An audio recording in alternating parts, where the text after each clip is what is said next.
होगा तो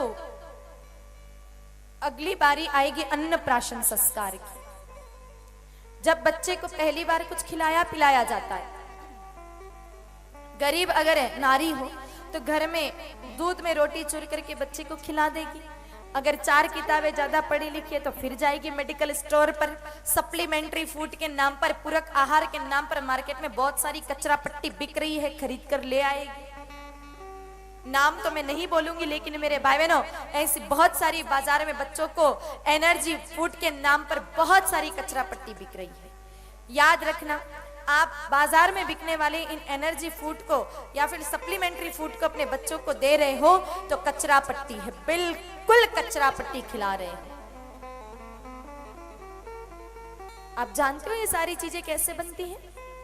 मूंगफली का तेल निकल जाए उसके बाद जो खल बचती है, उस खल में गेहूं और बेसन के आटे को सेक करके मिला दिया जाता है, थोड़ा सा कलर, फ्लेवर और सेक्रिन मिला दिया जाता है, और 30 रुपए किलो का आइटम जिसको भैंसे खाती है, बोलो खल कौन खाता है? इंसान खाते हैं या भैंसे खाती है? भैंसी खाती है। उसी 30 रुपए किलो का आइटम जिसको भैंसे खाती है 350 रुपए के डिब्बे में बढ़िया से अच्छे से पैकिंग में पैक करके हमको दे दिया जाता है। और हम पढ़े लिखे मूर्ख, आधुनिक भाषा में कहूं तो एजुकेटेड इडियट्स, बड़े शान से हम लोग उस डिब्बे को लेके आते हैं घर पे, विचार करते हैं कि मारो छोरो खांसी और घटोत्कच बन जासी, मारी छोरी खांसी और हिडिंबा बन जासी। बोलो आज तक किसी का बना जो आपका बनेगा? एक बाजरे की रोटी में जितनी ताकत होती है इतनी भी इन सारी चीजों में नहीं होती है। लेकिन फिर भी आपको दुनिया के सामने अपने पैसों का रौब दिखाना है कि हम इतने बड़े गोभक्त हैं, हम इतने बड़े मेरे भाई बहनों स्टैंडर्ड लोग हैं कि हमारे बच्चे सेरेलक या फिर अन्य और इस तरह के जो सप्लीमेंट्री फूड आते हैं वो खाते हैं। खिलाना पिलाना बहुत, लेकिन प्रथम 7 दिन बिल्कुल नहीं। जब तक बच्चा माँ का दूध पी रहा है तब तक तो ऊपर से कुछ भी खिलाने पिलाने की आवश्यकता नहीं है। इस संसार का सर्वोत्तम आहार है माँ का दूध।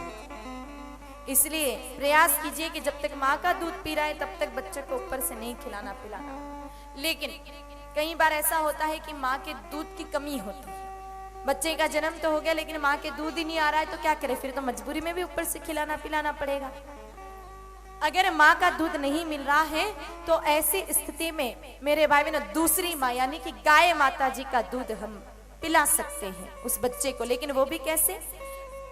दूध में बराबर पानी डाल के फिर उसको उबालिए, फिर जो मलाई आए उसको भी निकाल करके और फिर बच्चे को पिला रहा है, क्योंकि बच्चे का पेट अभी इतना मजबूत नहीं है कि वो दूध पचा सके। माँ का दूध तो आसानी से पचा पाएगा, बाकी दूध पचाने में दिक्कत आएगी।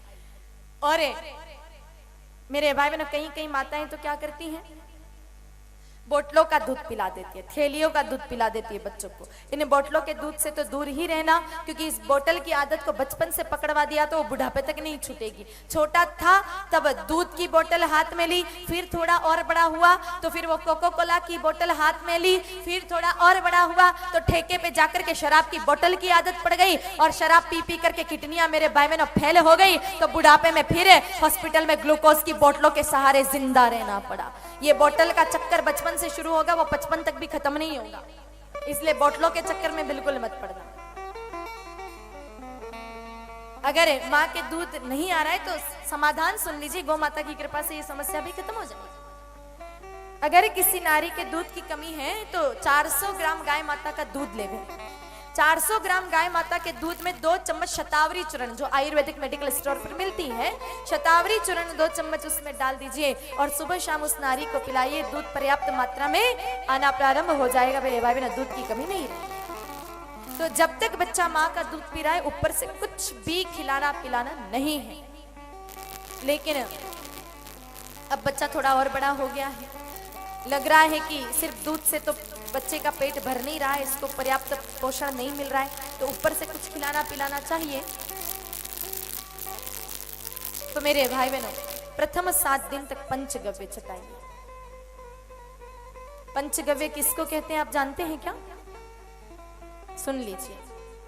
1 चम्मच गाय माता जी का दूध, 1 चम्मच दही, 1 चम्मच घी, 1 चम्मच गोमूत्र, 1 चम्मच गोबर का रस, इन 5 चीजों को कहते हैं पंचगव्य। इन 5 को मिला करके और सोने की सिलाई से उस बच्चे के जीभ पर ओम बनाइए। फिर दूसरे दिन उस बच्चे को पंचगव्य चटाइए, ज्यादा नहीं जबरदस्ती करनी, चाटे ठीक है, बंद कर दे तो आप भी रुक जाइए। लगातार 7 दिन तक आप अपने बच्चे को पंचगव्य चटाइए, उसके बाद ही ऊपर से कुछ खिलाइए पिलाइए। इससे ये होगा कि परमात्मा ना करे आपके बच्चे ने भविष्य में जहर भी पी लिया तो भी उसकी तुरंत मृत्यु नहीं होगी। आपको मेरे भाई बहनों नजदीकतम किसी भी शहर में ले जाकर के दिखाने जितना समय मिल जाएगा। और इसका प्रमाण भागवत जी में है।